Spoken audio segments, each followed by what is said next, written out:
అందమైన చర్మ సౌందర్యం మీ సొంతం. Second aqua radiance deep cleansing gel.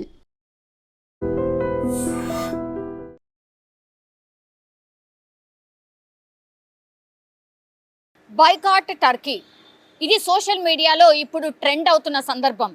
ఎందుకంటే భారతదేశం దోస్తానాకు సంబంధించిన చేయి అందిస్తే పూర్తిగా దోస్తానా కాదు ఇది, మేము పూర్తిగా వెన్నుపోటు పొడిచే బ్యాచ్ మాది అని టర్కీ నిరూపించుకుంది అని చెప్పొచ్చు. ఎందుకంటే 2023లో టర్కీలో ఎప్పుడైతే ఎర్త్క్వేక్ వచ్చిందో అప్పుడు అత్యంత ఎక్కువగా సాయం చేసింది. అంటే డబ్బుల రూపంలో, వస్తువుల రూపంలో కాదు, మనుషులం. అంటే ఇండియన్ ఆర్మీకి సంబంధించిన వాళ్ళు, డాక్టర్స్ కావచ్చు, ఇట్లా మానవులము వెళ్ళి వాళ్ళకి సేవ చేసినాం అనుకోవచ్చు.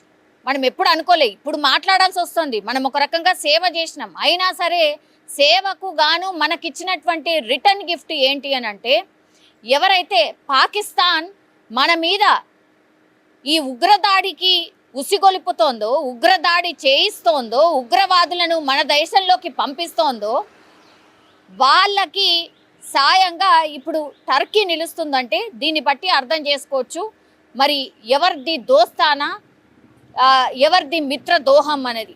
మిత్రద్రోహం ఎవరిది అని అంటే పక్కాగా టర్కీదే. ఎందుకంటే మొన్న మనకు తెలుసు టర్కీకి సంబంధించిన డ్రోన్స్ కనిపించాయి. టర్కీకి సంబంధించిన డ్రోన్సే పాకిస్తాన్ వాడింది. 350కి పైగా డ్రోన్స్ ఇది టర్కీ సమకూర్చింది పాకిస్తాన్కి అని స్పష్టంగా ఎప్పుడైతే డ్రోన్స్ని మనం డిస్ట్రాయ్ చేశామో అప్పుడు ఆ శకలాల్ని మనం పూర్తిగా కలెక్ట్ చేసి ఇన్వెస్టిగేషన్ చేస్తే తేల్చింది ఏంటి అని అంటే టర్కీకి సంబంధించిన డ్రోన్స్ పాకిస్తాన్ మన మీద వాడింది అని. సరే, కొనుగోలు చేసిందేమో వాడిందేమో అని అనుకుందాం, ఎప్పుడో కొనిందేమో అని అనుకుందాం.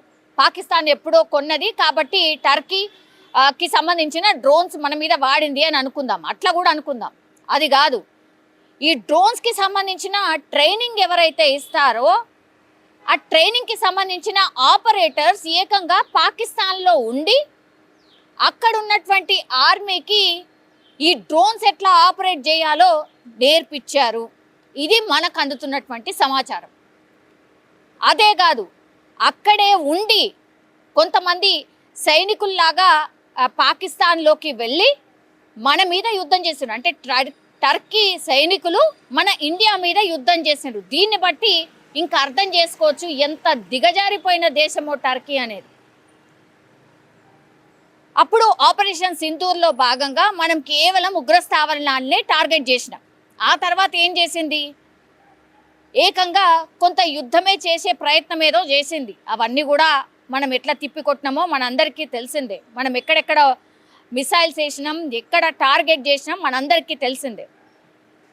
కేవలం 11 మందే చనిపోయారు ఈ ఆర్మీకి సంబంధించి, నేవీకి సంబంధించిన వాళ్ళు అని పాకిస్తాన్ మొన్న చెప్పింది. అందులో ఇప్పుడు మనకున్నటువంటి ఇన్ఫర్మేషన్ ప్రకారం టర్కీకి సంబంధించిన సైనికులు 2 చనిపోయినట్టుగా ఇప్పుడు వార్తలు వస్తున్నాయి. మరి మొన్న చెప్పినటువంటి లెక్కలో ఇప్పుడు టర్కీకి సంబంధించిన సైనికులు కూడా ఉన్నారా? చెప్పాలి పాకిస్తాన్. అసలు మాకేం పెద్దగా నష్టం ఏమీ కాలేదు, కేవలం 11 మంది చనిపోయినరు, ఏదో పెద్ద మేము ఎన్నో వేల మందిని చంపేశామని భారత్ బాగా విర్రవీగుతోంది అని పాకిస్తాన్కి సంబంధించిన వాళ్ళు మన గురించి మాట్లాడతారు. ఇప్పుడు అది పక్కన పెడదాం. లాస్ట్కి వస్తే ఇప్పుడు టర్కీకి మనం అంత సాయం చేస్తే మన మీద విషం చింపింది కదా టర్కీ. అందుకే వాళ్ళ వస్తువులు ఇక మనకు అక్కర్లేదు, యాపిల్స్ వద్దనుకున్నాం. అట్లాగే మార్బుల్కి సంబంధించి కూడా వాళ్ళే ఓనర్సే, మనకు అక్కర్లేదు, మనకు అవసరమే లేదు, మనకు ఉన్నటువంటి దేశీయంగా ఉన్నటువంటి వాటినే మనం వాడుకుందాం. అసలు టర్కీకి సంబంధించిన ఏ వస్తువు కూడా ఇక మీదట భారత్కి అవసరం లేదు, భారత వాసులు ఎవరు కొనుగోలు చెయ్యరు. ఇది గట్టిగా ఫిక్స్ అయిపోయినారు భారతీయులంతా కూడా. సో ఇప్పుడున్న పరిస్థితుల్లో యాపిల్స్ బ్యాన్ చేసిర్రు, బాయ్కాట్ ఏదో అంటున్నారు అని పిచ్చి పిచ్చి కూతలు కూసే వాళ్ళు కూడా కొంతమంది ఉంటారు కదా. మరి ఇప్పుడు ఏం జవాబు చెప్తారు? ఏకంగా టర్కీ దేశానికి సంబంధించిన వాళ్ళే పోతారు, డ్రోన్స్కి సంబంధించి ఆపరేట్ ఎట్లా చేయాలనో వాళ్ళకు ట్రైనింగ్ ఇస్తారు.